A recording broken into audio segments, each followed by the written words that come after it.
கர்த்தருடைய பரிசுத்த நாமத்துக்கு மகிமை உண்டாவதாக. இன்றைய வார்த்தையை நாம் தியானிப்போம். சீயோனிலிருந்து இஸ்ரவேலுக்கு ரட்சிப்பு வருவதாக. தேவன் தம்முடைய ஜனத்தின் சிறையிருப்பை திருப்பும் போது யாக்கோபுக்கு களிப்பும் இஸ்ரவேலுக்கு மகிழ்ச்சியும் உண்டாகும். சங்கீதம் 53:6. நாம் இந்த வசனத்தை நாம் பார்க்கிறோம்.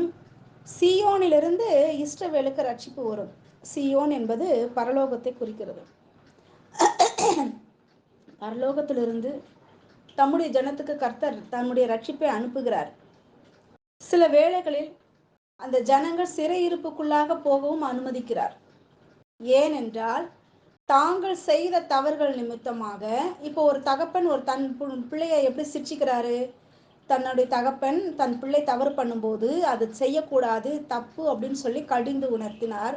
வார்த்தையில சொல்லி பார்ப்பாரு. அவங்க அடங்கலை, பிள்ளைங்க அடங்கலை அப்படின்னா குச்சி எடுத்து ஒன்று வைப்பார். இது தப்புன்னு நம்ம சொல்லவே முடியாது. ஏன்னா நாம் எல்லாமே பெற்றோர்கள் தான். பிள்ளைகள் தவறு செய்யும் போது கண்டித்து உணர்த்துகிற பெற்றோர்களாக நாம் இருக்கிறோம். ஏன்னா நாளைக்கு சின்ன தப்பை நம்ம கண்டித்து உணர்த்தலைன்னா அது பெருசாகி பெரிய பிரச்சனை ஆகும். மற்றவர்களுக்கு நம்மளுடைய பிள்ளையால் பாடுகள் உண்டாகும். அப்போ பிள்ளையோட பேர் கெட்டு போகும், பிள்ளையோட வளர்ப்பு சரியில்லைன்னு சொல்லப்படும். இன்னும் நிறைய பிள்ளை எதிர்காலத்தில் மோசமாயிடுவான். அதனால தான் அந்த குழந்தைய பெண்ணாக இருக்கட்டும், பெண் குழந்தையாக இருக்கட்டும், ஆண் குழந்தையாக இருக்கட்டும், கண்டிக்க வேண்டிய நேரத்தில் கண்டித்து வளர்க்குறாங்க. அப்போது பிள்ளையே சிட்சிக்காத தகப்பன் உண்டோ என்று சொல்லப்படுகிறது வேதத்தில். அப்போது இந்த யாக்கோபை அவர்கள் அந்த ஜனத்தை சிறையிருப்புக்கு கொண்டு போகிறதும் அவர் தான் அனுமதிக்கிறார். என்னது, அவங்களுடைய பாவங்கள் அந்த சிறையிருப்புக்குள்ளாக போகிறது. கர்த்தர் இதை அனுமதிக்கிறார், வேற ஒன்றுமே இல்லை. அனுமதிக்கிறார் என்றால் பார்த்துட்டே இருக்கிறார். தண்டனை பெற்றுட்டு வரட்டும், ஒரு கண்டித்து உணர்த்துதல் பெற்றுக்கொண்டு வரட்டும், அதுக்கப்புறம் பேசிக்கலாம். அவங்கள விட மாட்டார். ஆனால் அந்த சூழ்நிலையும் கூட தன்னுடைய பிள்ளைகளுக்காக வருந்தி கொண்டு இருப்பார். பிள்ளைங்க கஷ்டப்படுறாங்களே அப்படின்னு சொல்லி. அப்பா என்ன பொறுத்தல எங்கள் அப்பா என்னை அடிச்சுட்டாங்கன்னா ரொம்ப மனசு வருத்தப்படுவாங்க. உடனே காலையில் ஆஃபீஸ் போகும்போதோ இல்லாட்டி சாயந்தரமோ என்னை அடிச்சிட்டாங்கன்னா வெளியில் போவாங்க. வெளியில் போயிட்டு வரும்போது எனக்கு என்ன பிடிக்குதோ அதை வாங்கிட்டு வந்து கொடுப்பாங்க. உடனே சமாதானம் பண்ண மாட்டாங்க, கொஞ்சம் நேரம் ஆயிட்டு அதுக்கப்புறமேட்டு எனக்கு என்ன பிடிக்குதோ எனக்கு வாங்கிட்டு வந்து தருவாங்க. எங்கள் அம்மா கிட்ட அடி வாங்குறத விட எங்கள் அப்பாட்ட அடி வாங்குறது எனக்கு ரொம்ப பிடிக்கும். ஏன்னா அடுத்தது ஏதாவது எனக்கு பிடிச்சதை வாங்கி தருவாங்கல்ல. ஆமாம். ஆனால் எங்கள் அப்பா சீக்கிரம் அடிக்க மாட்டாங்க. பொறுமையாக இருந்து, அம்மா அப்பப்போ அடித்து கண்டித்து உணர்த்திடுவாங்க. அப்போ பொறுமையாக வச்சுருந்து லிஸ்ட்டில் இருக்குதுன்னு சொல்லுவாங்க. அது இப்போ சொல்லும்போதே நான் பயந்துப்பேன், அமைதியாகிடுவேன்.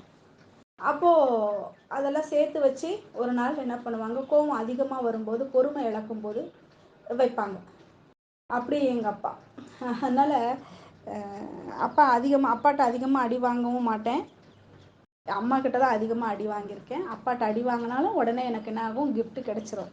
ஏதோ ஒரு கிஃப்ட் எனக்கு என்ன பிடிக்குதோ அதை வாங்கிட்டு வந்து கொடுத்துருவாங்க. சாப்பிட்றதோ இல்லை ஏதாவது வேறு ஏதாவது பண்டங்களோ வாங்கிட்டு வந்து கொடுத்துருவாங்க.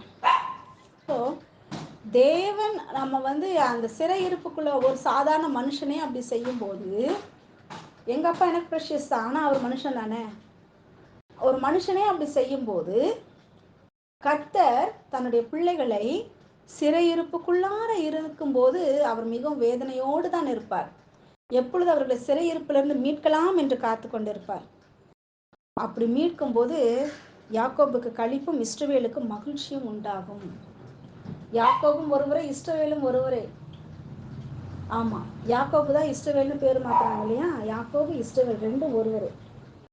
யாக்கோபுக்கு களிப்பும் இஸ்ரவேலுக்கு மகிழ்ச்சியும் உண்டாகும். அவ்வளோ ஒரு சந்தோஷம், அவ்வளோ ஒரு மகிழ்ச்சி, அவ்வளோ ஒரு களிப்பு.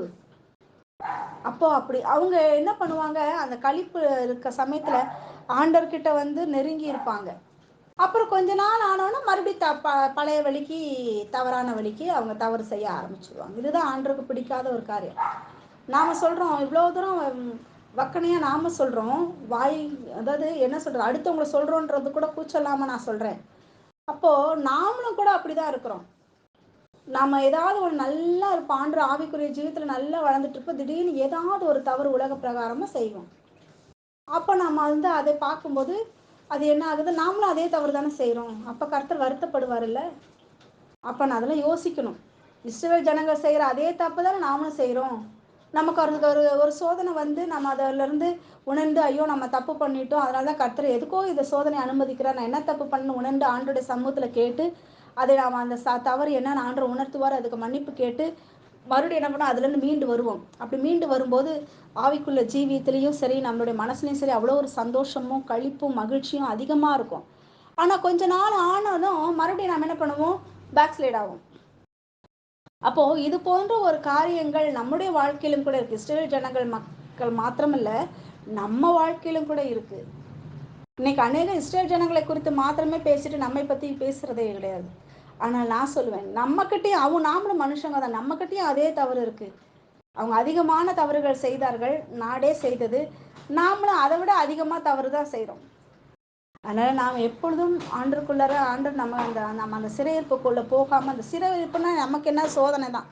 அந்த சோதனைக்குள்ள போகாதபடி நாம் என்ன பண்ணணும், நாம் நம்மை காத்துக்கொள்ள வேண்டும். அதான் ரொம்ப முக்கியமா இருக்கு. கிறிஸ்தவ வாழ்க்கை என்பது சோதனையும் சிக்ஷையும் நிறைந்ததுதான் கிறிஸ்தவ வாழ்க்கை.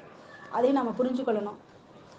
நம்முடைய கிரியைகளினால நம்ம வந்து அந்த சிக்ஷையை நம்ம பெற்றுக்கொள்ளக்கூடாது. நம்ம பரிசுத்தமா எப்பொழுதும் நம்மை காத்துக்கொள்ளணும். அதான் எப்படி விழிப்போடு இருக்கணும். கர்த்தர் தாமே இந்த வார்த்தைகளை ஆசீர்வதிப்பாராக. ஆமென்.